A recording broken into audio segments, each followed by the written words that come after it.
na dito kami para i-announce yung pag-umpisa ng pagsampa ng mga kaso laban kay Congressman Ace Barbers dahil sa mga sinabi niya tungkol sa amin na nakakapanirang puri. Ito po ay final sa Quezon City kaninang hapon. So, aside, kami po lahat dito ay we feel we have been wronged and we in fact have embodied itong mga nangyari, yung mga sinabi niya, yung paninirang mga sinabi, at yung tuloy-tuloy pa rin na ginagawa nila sa amin, na tuloy-tuloy pa rin ang damage na ginagawa. Hindi lang sa amin, kundi pati sa aming mga kapamilya, pati sa mga kaibigan. Ang peligro na ipinipresenta ng kanyang mga sinabi sa amin, hindi lang sa mga reputasyon namin, pati sa health namin, mga iniisip namin tungkol sa sinabi nila, sa mga potential backlash, sa potential outcomes ng kanyang mga sinasabi, potential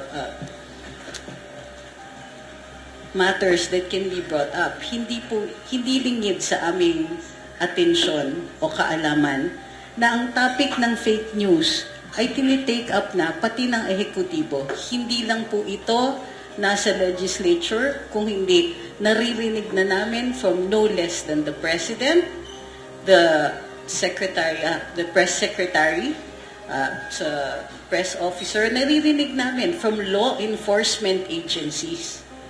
So yung pag-akusa sa amin ng mga bagay katulad ng narco-vlogger, pogo-vlogger, fake news, ay umaabot, pro-China vloggers, ay umaabot na sa punto na akusasyon na ito, imputasyon na ito sa amin ng mga krimen o depekto na posibleng dumikit sa amin panghabang buhay. Hindi namin maaaring palampasin ito, lalong-lalo na galing sa isang tao na kongresista, na isang opisyal ng gobyerno.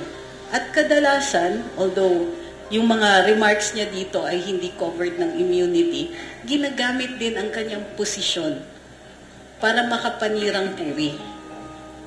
Isang dahilan sa aming pagsampa ng kaso na ito para ipakita itong investigasyon na ginagawa ng Kongreso ay superfluous. Pinapakita namin by filing these cases that the law is sufficient. Kung mayroon silang nakikita na mali kaming sinabi, na may paglalabag sa batas, andyan na nga po ang batas. At yan po ay dinidemonstrate namin ngayon.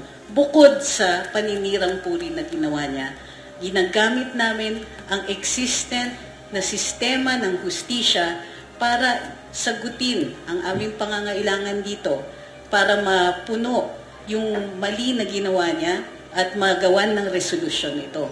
We are taking recourse with the law and with the system already in place because we believe that that system is enough.